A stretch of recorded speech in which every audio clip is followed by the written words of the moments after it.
Buenas noches, compañeros. Les vengo presentando mi investigación. El título de mi investigación es Trastorno de déficit de atención e hiperactividad, TDAH. La importancia de que los profesores conozcan sobre el TDAH e implementen una enseñanza inclusiva en las primarias de México.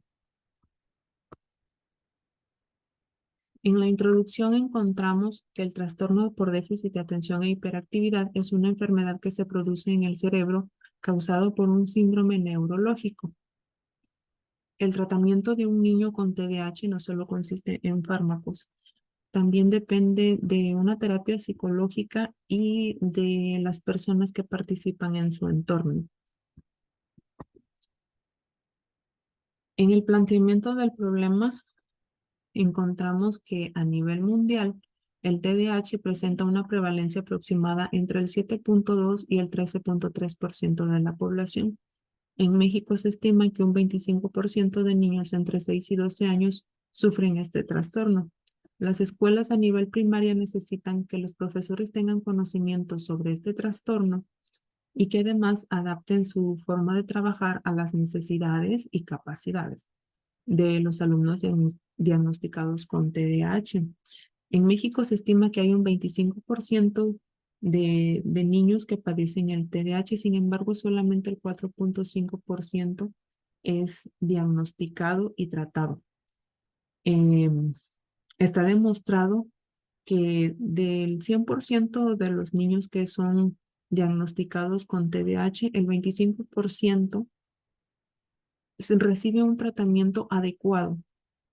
Recibe ese tratamiento, su familia lo lleva al tratamiento adecuado, al tratamiento psicológico, al tratamiento farmacológico, que lo lleva al pie de la letra. Pero el otro 75% no recibe el tratamiento. Sus papás lo toman así como que, bueno, puede ser cualquier cosa y en cualquier momento se va a ir, ¿no? El trastorno de déficit de atención e hiperactividad es el trastorno psiquiátrico más frecuente en la infancia y afecta al 5% de la población en edad escolar. Esto es que hay 1 o 2 niños por aula que tienen TDAH. Las escuelas a nivel primaria eh, urge que los maestros estén capacitados, que tengan el conocimiento necesario para diagnosticarlo, ya que fácilmente estos niños son confundidos como un niño problema. Esto porque los maestros pues no tienen el conocimiento suficiente sobre lo que es este trastorno y sus síntomas.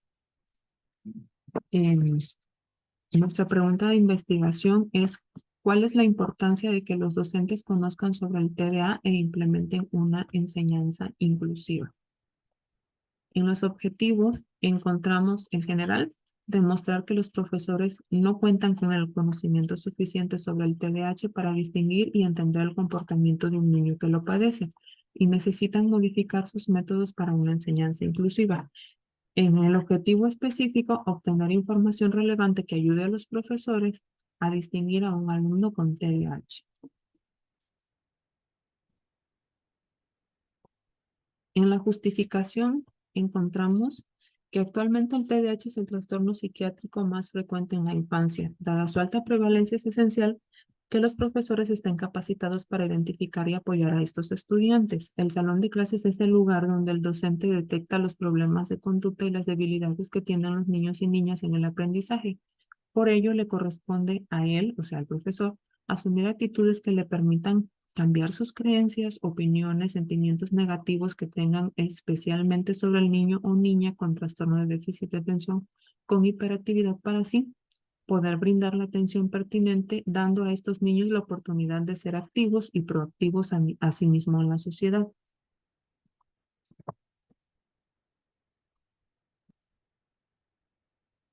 En el marco conceptual,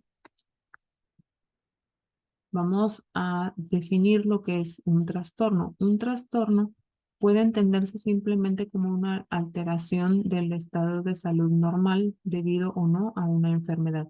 En el momento en el que nuestra salud está fuera de lo normal, ya se conoce como un trastorno.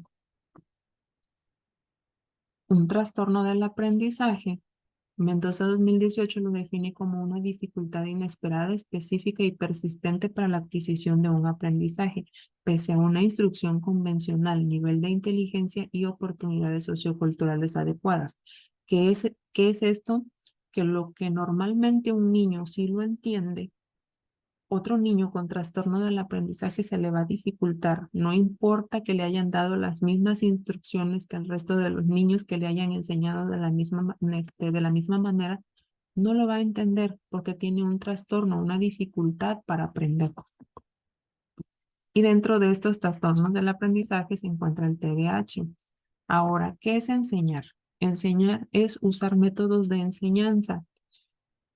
Mm, Nosotros como personas podemos saber mucho sobre un tema, pero el hecho de de que tengamos conocimiento amplio sobre un tema no significa que vamos a poder enseñar. Nosotros podemos saber bordar, pero no significa que vamos a tener la capacidad de enseñarle a otra persona cómo aprender a bordar. Para esto necesitamos implementar una serie de procesos, de procedimientos que nos ayuden a poder enseñar a otras personas. Y esos procesos, esos procedimientos es lo que se conoce como métodos de enseñanza. En el marco histórico, dice, en 1798, Sir Alexander Crichton describe las características del TDAH como predominante e inatento.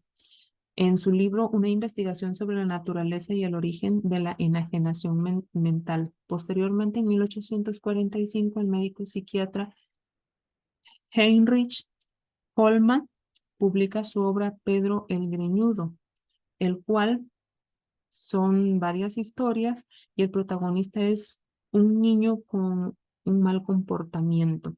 En 1902, George Steele publica un artículo en la revista The Lancet titulado Algunos trastornos psíquicos anormales en niños. En dicho artículo describe a un grupo de 43 niños que presentan conductas anormales en el grupo y se encuentran con niños con déficit cognitivo y trastornos neurológicos. En definitiva, estos sujetos que manifiestan una gran falta de atención y parecían ser que no tenían control sobre su conducta. De eso se trató este artículo. Ya les empezaba a llamar la atención que había ciertos niños con malas conductas. En España se publica en 1907 un libro. Su autor es el profesor Augusto Vidal Pereira. En el capítulo 4 de la obra se describen los estados morbosos de la atención por defecto. En 1917, el doctor Olfman implementa el nombre de daño cerebral. Al descubrir que niños sin daño cerebral alguno podían presentar síntomas asociados al TDAH, se pensó que el trastorno estaba causado por una disfunción, un daño cerebral muy leve, pasando a llamarse daño cerebral mínimo y después disfunción cerebral mínima. En 1947 se establece que la inquietud motora y debilidad de concentración puede concebirse como un síntoma de un trastorno del desarrollo. Sin embargo, en el 2000, el trastorno pasa a denominarse TDAH y se establecen tres subtipos. En el 2013, la edición más reciente del DSM y el DSM-5, publicado en mayo de 2013, presenta diversas modificaciones respecto a la anterior edición. En el marco referencial, dice, es necesario rediseñar estrategias que se implementen en la enseñanza que se imparte día a día en las aulas. En el 2017, la Organización de las Naciones Unidas, la ONU, junto a los ministros de Educación de América Latina y el Caribe, se comprometieron a desarrollar políticas inclusivas para mejorar la calidad y la pertinencia de la educación. En el Manual de Estrategias de Intervención para los Alumnos con TDAH en edad escolar se describen algunas estrategias que se utilizaron con los sujetos de estudio y que sirvieron para fortalecer en ellos el autocontrol, desatención y varias de las características que presentaban en el salón de clases y que afectaban de forma negativa su aprovechamiento académico y conducta. Esas estrategias son las influencias de las TICs, la motivación en el aula, el rendimiento académico evaluado de acuerdo a sus capacidades de cada alumno. Es lo que les comentaba antes. Tú no puedes evaluar a un niño que no sufre un trastorno y a un niño que sí sufre un trastorno de la misma manera. Pues hay muchos niños que tal vez, eh, al menos mi hija que tiene TDA, es muy difícil que le apliquen un examen escrito. Ella como que no logra concentrarse. Sin embargo, si tú le preguntas, ella te va a contestar normal, simplemente que se le dificulta leer las instrucciones. Y al no leer las instrucciones, por ejemplo, si dice en la instrucción encierra la respuesta correcta, ella tal vez la vaya a tachar o la vaya a subrayar. Es muy difícil que un niño con TDA lea las instrucciones, lea y las entienda.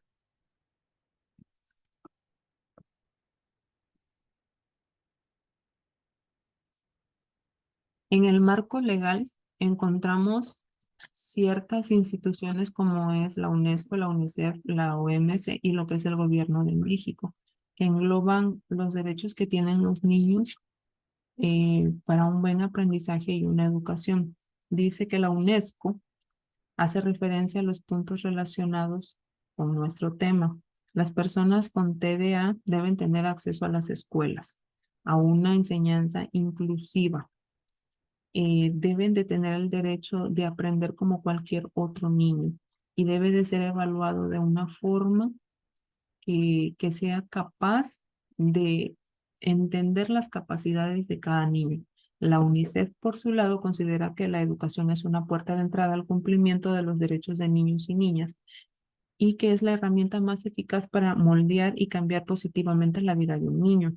Por su parte, la OMS se encuentra preocupada por el aumento excesivo de fármacos psicoestimulantes, por lo cual ha establecido que los gobiernos se preocupen poniendo en práctica protocolos que diagnostiquen dicho trastorno para darle adecuado tratamiento que limite el uso de fármacos e incluya un poco más lo que es la atención psicoeducativa. La inclusión, según la OMS, es una forma de promover y mantener la salud y el bienestar de todas las personas sin discriminación. Por su parte, el gobierno de México nos muestra dos artículos que son importantes y que ya todos conocemos, que es el artículo tercero de la Constitución Política de los Estados Unidos Mexicanos, que nos dice que todo individuo tiene derecho a recibir educación. Y por su parte, en el artículo 12, la Secretaría de Educación Pública debe promover el derecho a la educación con las personas, a las personas con discapacidad, prohibiendo cualquier discriminación en planteles, centros educativos, guarderías, del personal docente o administrativo del sistema educativo nacional. En el marco contextual tenemos los aspectos culturales. Nuestra investigación se basa en lo que es México. Entonces, en los aspectos culturales tenemos que en cuanto a la cultura, México es un país con un patrimonio cultural muy rico y una biodiversidad. Es vasto y diverso. El legado de los pueblos prehispánicos se ha conservado enriqueciendo manifestaciones populares y artísticas sociales. Sabemos que nosotros somos un país lleno de folclore, de muchas culturas, de muchas tradiciones. En los aspectos sociales, una de las características de la sociedad mexicana es que la quinta parte está conformada por pueblos indígenas. De acuerdo con el instituto que realiza los censos, son un total de 25.7 millones de indígenas. Eh, México cuenta con más de 60 pueblos indígenas que tienen su propia lengua materna, sin considerar sus variantes, y los datos del censo señalan que hablan 68 lenguas indígenas en el país. En los aspectos demográficos, la Secretaría de Relaciones Exteriores dice que el nombre oficial de México, como todos los conocemos, es Estados Unidos Mexicanos. Es un país situado en la parte meridional de América del Norte y colinda al norte con Estados Unidos, al sureste con Belice y Guatemala, al oriente con el Golfo de México y el Mar Caribe y al poniente con el Océano Pacífico. Es el 14º país más extenso del mundo, con una superficie cercana a los 2 millones de kilómetros cuadrados.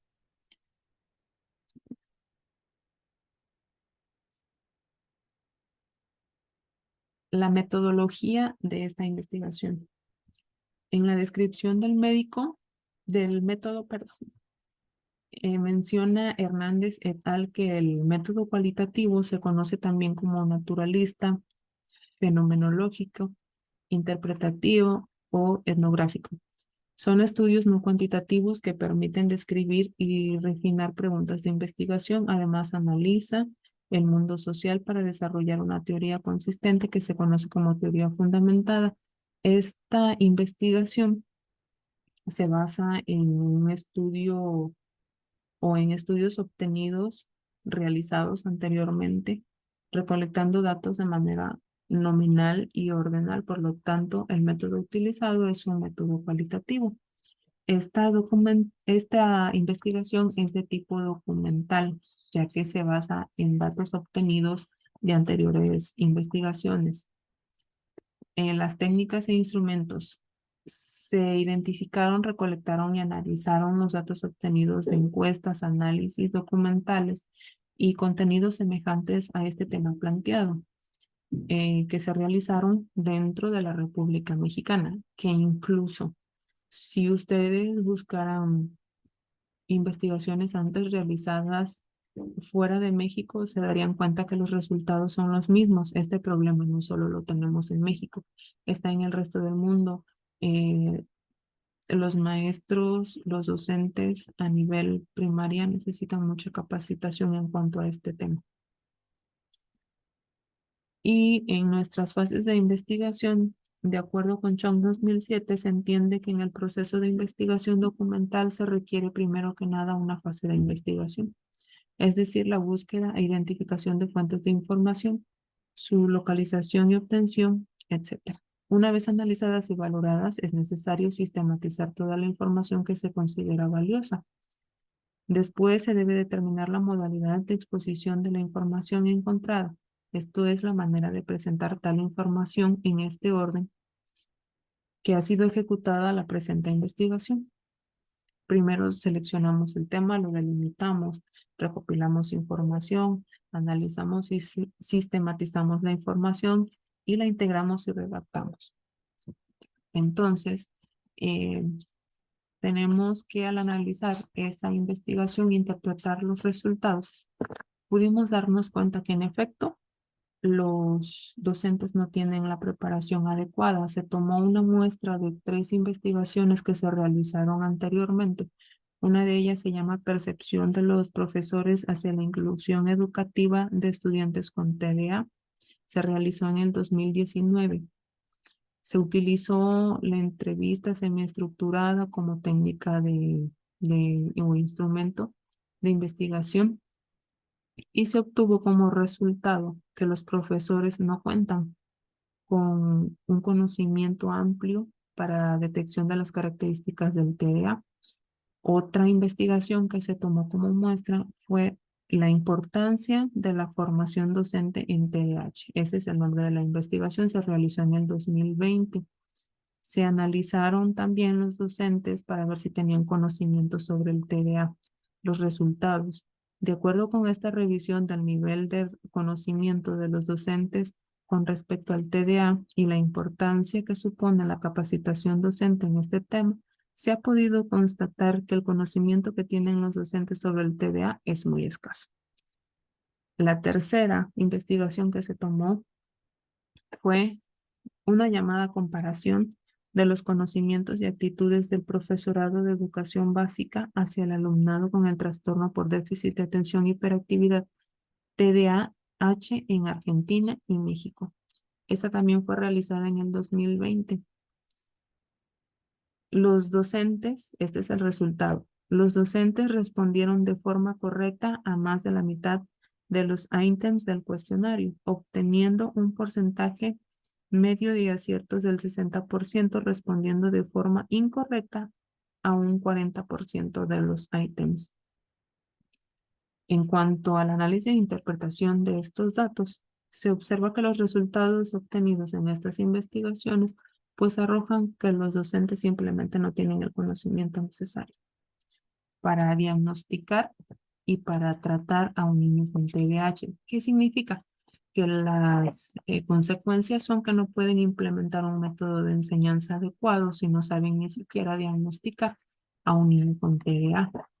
Y no se malinterprete esta expresión, sino que simplemente no tienen la capacitación adecuada, esa capacitación que se les debería de dar de forma gratuita para que ellos puedan distinguir. Ellos son la primera puerta para poder diagnosticar a un niño con TDA. Un padre de familia tal vez difícilmente va a poder diagnosticarlo. Sería necesario que acudiera con un neurólogo que es quien puede detectar el TDAH en un niño. Y pues nosotros como padres de familia no somos así como que, pues, detecto ciertos comportamientos en mi hijo, lo voy a llevar al neurólogo, ¿no? Esto es difícil. Es difícil que un padre de familia tome esa decisión. Entonces, es el docente quien al recibir las consecuencias de una forma diaria vivida en el aula, es quien debe tener el conocimiento necesario para decir, a ver, mi alumno tiene ciertos comportamientos que me avisan que el niño tiene TDAH. Entonces, hablar con el padre de familia y decirle, ¿sabe qué? Su hijo presenta ciertos síntomas del TDAH.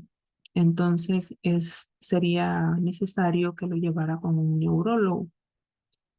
Y entonces nosotros como padres de familia responsables se supone que debemos atender a ese tipo de llamado y llevar a nuestros hijos. Pero para esto, pues obviamente es necesario que los profesores, que los docentes tengan un conocimiento amplio en este tema, pero pues no lo tienen. No se les da ese curso, ese conocimiento y es difícil que ellos puedan implementar un método de enseñanza adecuado si no saben ni siquiera distinguir a un niño con TDAH.